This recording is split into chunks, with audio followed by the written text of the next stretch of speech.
ए चाची ए चाचा ए काकी काका, ए चाची ए चाचा ए काकी काका, सुन मोरे भैया ना, वोट देवल अधिकार ह तोहार त वोट देवे जइहना, वोट देवल अधिकार ह तोहार त वोट देवे जइहना।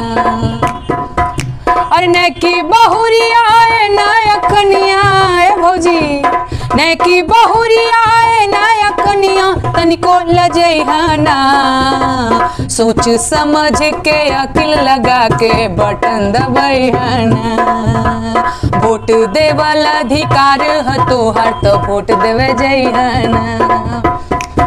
और मुहवा पे अपन मास्क लगई, कई गेंदों पे छक्के लगे। सीधी बात कर दूं, अब तो 2020 का खेल है, चुनाव आ गया, अब टेस्ट मैच की टुक टुक नहीं चलेगी, सीधा छक्का मार मुमकिन नहीं। इसलिए मैं उन सीटों को ले रहा हूं क्योंकि प्रधानमंत्री का बयान, जी हां, जो उन्होंने कहा परचम लहरा रहा है, मैं सबसे मजबूत सीट जहां बीजेपी आंख बंद करके जीतने का दावा कर रही थी, मैं उस सीट से शुरू करता हूं। यूं तो सीट बहुत हैं, जैसे शामली में थाना भवन है जहां से सुरेश राणा गन्ना मंत्री लड़ रहे हैं, कैराना की फाइट टफ बताई जाती है, लेकिन ऐसा है नहीं।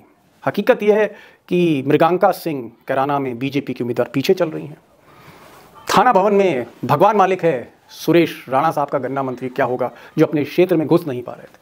लेकिन एक सीट है और ये सीट है मुजफ्फरनगर सदर की सिटी की, जहां के जातीय समीकरण, जहां पर बीजेपी एक स्ट्रांग विकेट पर है और आंख बंद करके ये सीट बीजेपी के खाते में डाली जा रही है। मैं वहीं से एनालिसिस शुरू करता हूं। अब साहब ये तस्वीर देखिए, ये तस्वीर है बीजेपी के उम्मीदवार, 3 बार के बीजेपी के एमएलए और मौजूदा समय में स्किल डेवलपमेंट मिनिस्टर। जातीय समीकरण आप देखेंगे तो मुजफ्फरनगर सदर में 1.25 लाख 1,25,000 मुस्लिम मतदाता है। उसके बाद वैश्य कम्युनिटी है, अग्रवाल, गुप्ता इत्यादि इत्यादि 70,000। उसके बाद पाल हैं, जो मैंने कहा कि बसपा के जो पाल थे 28,000। उसके बाद जो पंजाबी हैं, सिख हैं, वो हैं 25,000, जाट हैं 25,000, दलित हैं 22,000, और अगर आप देखें तो ब्राह्मण और त्यागी भी हैं, वो भी 24,000 के आसपास हैं। एक चीज़ और बता दें, पिछली बार कपिल देव को 97,000 वोट मिले थे और स्वरूप साहब जो थे, इनके भाई थे, उनको मिले थे 87,000। सिर्फ 10,000 का हार जीत का अंतर था। अब क्योंकि मुस्लिम एक मुश्त गठबंधन पे चला गया, एक सबसे बड़ा चंक 1,25,000 का, जो स्प्लिट नहीं करा पाया अमित शाह, और उधर वो वैश्य जो 100% बीजेपी में गया था या जाने की उम्मीद थी। सौरभ साहब के अपनी बिरादरी में जो उनका पीआर है, उनका जो जनसंपर्क है, आप मान के चलिए कि 10 से 15% सेंध इसमें लग रही। और उधर जाट, जी हाँ जाट, वो भी एक अच्छी खासी संख्या में है, वो भी गठबंधन पे जा रहा है। और पाल, पूरे पाल समेटना चाहते हैं, हालांकि पाल स्प्लिट हो रहा है, कुछ पाल बीजेपी में जा रहा है और कुछ पाल जो है वो बसपा में जा रहा है, और बाकी की कसर पूरी कर रहे हैं सुबोध शर्मा जी कांग्रेस के, और ये खात लगाए हुए हैं ब्राह्मण त्यागी पर। आप मान के चलिए, मैं ये नहीं कह रहा हूं कि कांग्रेस वहां जीतने जा रही, नहीं, जीत के बिल्कुल करीब नहीं है, इस गलतफहमी में मत रहिएगा, लेकिन वो नुकसान कर रही है, कांग्रेस और बसपा नुकसान कर रहे हैं कपिल देव साहब का। और ये सीट जिसको जीता हुआ बताया जा रहा था, आप समीकरण देखिए, स्थितियां देखिए, वोटिंग पैटर्न देखिए, और आरएलडी का जो मुस्लिम जाट कार्ड है वो देखिए, और खुद दोस्तों आप आकलन कर लीजिए कि किस सूरत से। Good day, folks. So, a video that's coming up YouTube by Deepak Sharma nails it. It shows you what's happening in the gut of BJP, especially if you look at how he's explained the Muzaffarnagar Sadar seat, which was being held by Mr. Agarwal, and now he's in a war. And the reason he's in a war is because the Muslims have become one, and the Jats and the Sikhs are also with the Sapa. The Congress Sharma is bringing in some of the what do you say, the folks from the Pandits, Brahmins, which are big community too, and the Pal is bringing in the Pal community for the PSP. In trouble, right? So this is, if elected, Dinus in UP will stop schemes for poor, says PM. These guys started all the schemes. PM, you just renamed them, right? PM warns against Dinus, says BJP flag flying high after phase 1. A bunch of lies, if you hear what I'm saying. This is what we are trying to Khadero his claim. Stray cattle menace may become big challenge for BJP. This is the first time I'm seeing this in economic time. What do you expect from Mr. Jain, who sold his soul to this Goti Media, who's become Goti Media? And now he's telling us that. Oh, boy. SC pulls up, UP warns it will quash recovery notices in CAA protests. That's what UP is all about. Azam in jail over false cases. One of them is Bakri ka case. Stealing of Bakris. But Azam Khan, let's get real, folks. And that's why the Muslim community is going one way. New India, Akhilesh attacks BJP over bail to Minister Mishra son. And like the Bakri chore is not getting any bail, but the murderer is absolutely getting bail. Let's get real. India, heal thyself. This is the funny one, right? The undergraduate board of NMC, National Medical Commission, has reportedly decided to replace the Hippocratic Oath in medical colleges with Charak Sampat from where the new academic session. The Hippocratic Oath is a worldwide right. It says medical oath isn't the point. Medical education is. Pray, Prime Minister, pray, get on the right track now, folks. Cheers. देखिए विनेता जी, जिस प्रकार से हम लोग पिछले महीनों से 15 दिन से हफ्तों में चर्चा कर रहे थे, उससे कहीं आगे बढ़ के चीजें हुई हैं। हम कई बार जिक्र करते थे कि कुछ साइलेंट वोटर हैं, वो साइलेंट वोटर भी हमें गठबंधन की तरफ जाते हुए दिखाई दिए हैं और उसके तमाम कारण रहे हैं। जैसा कि मैं अभी अपने पुराने साथी को सुन रहा था, उन्होंने गुर्जरों की बात करी। गुर्जर समाज भारतीय जनता पार्टी से नाराज है, जाट भारतीय जनता पार्टी से नाराज है, सैनी समाज भारतीय जनता पार्टी से नाराज है और मुसलमान तो 100% नाराज है।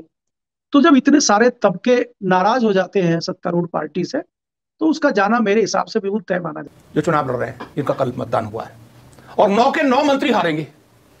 यार लिख के ले लीजिए मेरी बात को, जिनको चाहिए वो सेव कर ले मेरे वीडियो को, कि 9 के 9 मंत्रियों का सुपड़ा साफ होगा। एक साहबाबाद के जो मंत्री हैं, जो गाजियाबाद के जो मंत्री हैं, उनको छोड़ दीजिए, मैं उनको मार्जिन दे रहा हूं क्योंकि फाइट बहुत टफ है वहां पे। बाकी के सारे मंत्रियों का सुपड़ा साफ है, इंक्लूडिंग श्रीकांत शर्मा का। मथुरा सदर की सीट पे श्रीकांत शर्मा जो लड़ाई लड़ रहे हैं, क्योंकि भ्रष्टाचार और बिजली के दाम डबल होना ये मुद्दा है।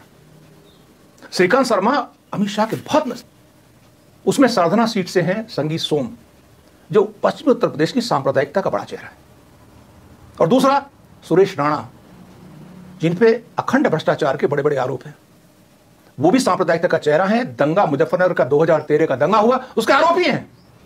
और योगी आदित्यनाथ जी के दाहिने हाथ है।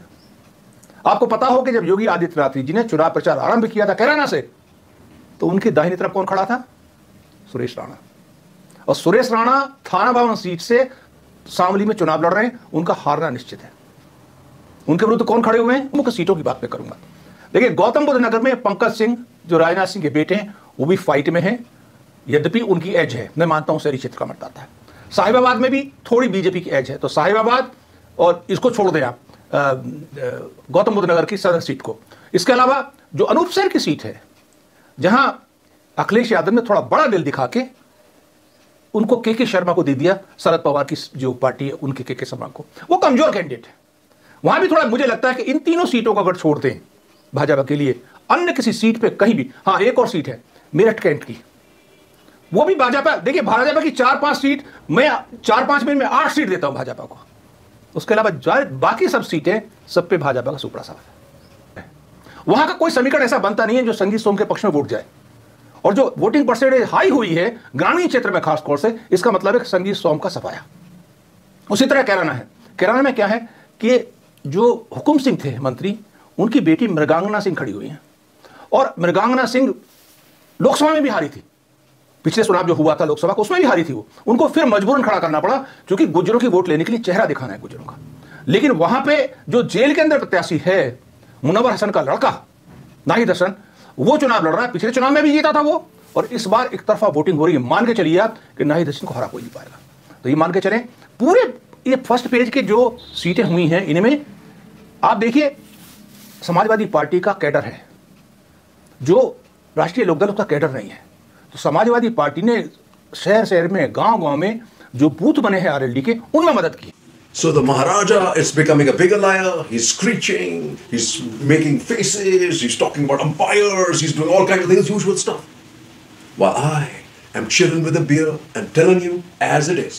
What is it that it is? Here what it is. Unnao rape survivor mother promises to fight for women. And why does she say that? Body of missing Dalit woman found in UP. Well done. Previous UP governments worked for one caste. Modi works for all. Say Shah is all but disappeared, including in news items. He's disappeared, folks. No plans to reintroduce 3 farm laws that were repealed, says Tomar. Who listens to Tomar anymore? Nobody really listens to good old Tomar. In fact, Tomar didn't even know when they were being repealed by the government, as far as by Modi, as far as I know, right? Exhumed body of man who died in police custody in Kasganj, says High Court, and this is again a Muslim fellow called Altaf. Closure of higher education institutes, extended police hold flag march. How shameful. And this is now reverberating globally. Hijab ban violates religious freedom. This is the religious whatever. This is coming out of the United States. And Supreme Court will protect rights of every individual regardless of religion. That is important. Let's nail this thing as it is. Though I don't know whether hijab should be worn in schools or not. That's, I mean, it's a question mark. But for me, it's the timing. I know why it's being done. It's being done by the RSS, the Nagpur guys, to create Dhuvikaran, which was not happening in UP. And now I believe there are some protests in Aligarh and in Prayagraj. Let's see how it goes, folks. नमस्कार, मैं हूं संजय शर्मा। आप देख रहे हैं 4 PM news network. Uttar Pradesh के पहले चरण के चुनाव के वोटिंग वाले दिन गजब हो गया। भारतीय जनता पार्टी के चाणक गायब हो गए। भारतीय जनता पार्टी के चाणक मतलब अमित शाह। वोटिंग हो रही थी, सबसे बड़ी भूमिका अमित शाह की थी और अमित शाह गायब थे। आप सोच रहे होंगे कहां गायब हो गए अमित शाह? किसी को समझ में नहीं आया कि अमित शाह कहां गायब हो गए।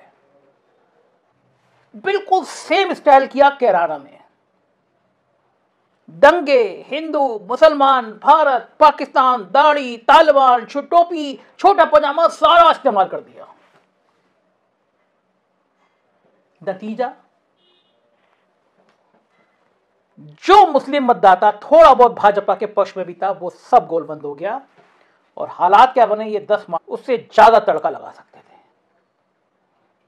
मगर 24 घंटे पहले रिपोर्ट आई और रिपोर्ट में कहा गया कि सांप्रदायिक ध्रुवीकरण का मामला फेल हो गया, कि ये गर्मी निकाल दूंगा, शिमला बना दूंगा, दिमाग ठीक कर दूंगा। ये जयंत के लिए बोला गया है। स्मार्ट नेता है जयंत चौधरी, पलट के जवाब दे दिया,